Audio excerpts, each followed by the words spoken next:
T'es-tu tanné d'avoir un roulement de personnel, d'être quasi constamment en train de recruter du personnel ou même de marcher sur des œufs pour essayer de ne pas perdre des employés? En 2022, 43% de personnes qui ont répondu à un sondage se disaient susceptibles d'être à la recherche d'un nouveau travail durant l'année. 43%, là, c'est une personne sur deux dans ton équipe. Avec la pénurie de main-d'œuvre en plus actuelle, c'est énorme. Aujourd'hui, je te propose 3 conseils pour maximiser la conservation de ton équipe en place.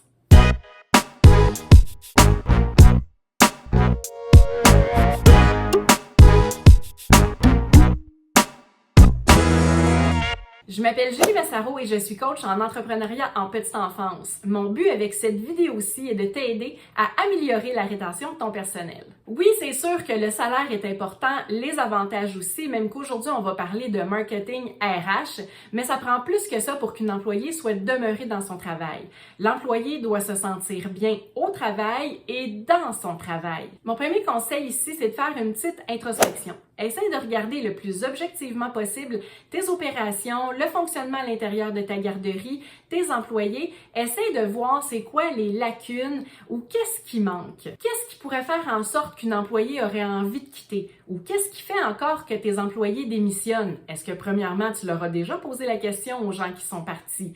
Sinon, la prochaine fois que ça arrive, je t'invite à le faire en toute vulnérabilité. Ça pourrait t'apporter des solutions et surtout des réponses. Mais pourquoi les gens voudraient quitter? Pourquoi les gens quittent? Est-ce que c'est à cause de l'ambiance de travail? Est-ce que c'est à cause d'un mauvais recrutement? Mauvaise personne sur la mauvaise chaise? Est-ce que c'est à cause de ton style de gestion? Est-ce que c'est à cause d'un manque de support ou de soutien? Quoi qu'il en soit, c'est sûr que si tes employés ont envie de quitter ou quittent, c'est que forcément, il y a quelque chose qui peut être amélioré. Le but ici, c'est vraiment de se questionner en toute ouverture et humilité. Mon deuxième conseil, maintenant que tu as pris le temps de t'arrêter à te questionner sur tes lacunes, maintenant, ça va prendre un plan pour maintenir tes employés en poste, au moins pour la prochaine année. Qu'est-ce qu'on inclut dans un plan de rétention de personnel? Une façon d'améliorer l'engagement, la fidélité et le bien-être de tes employés. Comment on fait ça? Entre autres, en améliorant le climat et les relations, en améliorant la communication, la reconnaissance, l'équilibre de vie, la confiance, les conditions, le sens, l'intérêt, l'autonomie, etc. Le but ici, c'est de trouver ce qu'on souhaite mettre en place. Finalement, mon troisième conseil, c'est d'avoir un plan de match, donc un plan d'action pour réussir à appliquer concrètement ton plan de rétention de personnel. En tant que directrice de garderie, tu dois démontrer un très grand leadership. Tu dois inspirer ton équipe grâce à ton intégrité, ta transparence, ton ouverture, mais également parce que tu communiques ta vision avec passion. Ta vision mobilisera ton équipe et ta transparence améliorera la confiance que les employés auront envers toi. Comment on applique ça finalement concrètement un plan de rétention de personnel?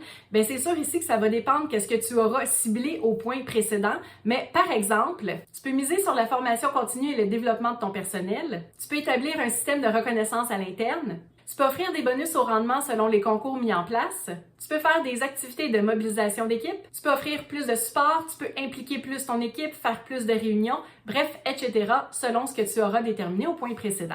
Le but ici, c'est de savoir comment va se vivre le plan de match au quotidien, comment il va transpirer dans ton milieu.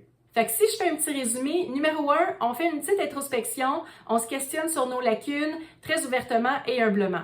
Numéro 2, on établit un plan de rétention de personnel. Le quoi? Qu'est-ce qu'on souhaite mettre en place? Numéro 3, on établit un plan de match pour l'appliquer concrètement. Le comment? Qu'est-ce qu'on va faire au quotidien? N'oublie pas également de miser sur un retour d'informations fréquent de la part de tes employés pour t'ajuster aux besoins en cours de route.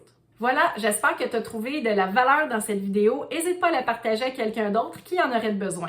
Pour plus d'accompagnement, pour améliorer tes pratiques de gestion, ta clarté entrepreneuriale, pour optimiser et faire prospérer ton entreprise à son plein potentiel, visite mon site internet au www.juliemassaro.com. À bientôt!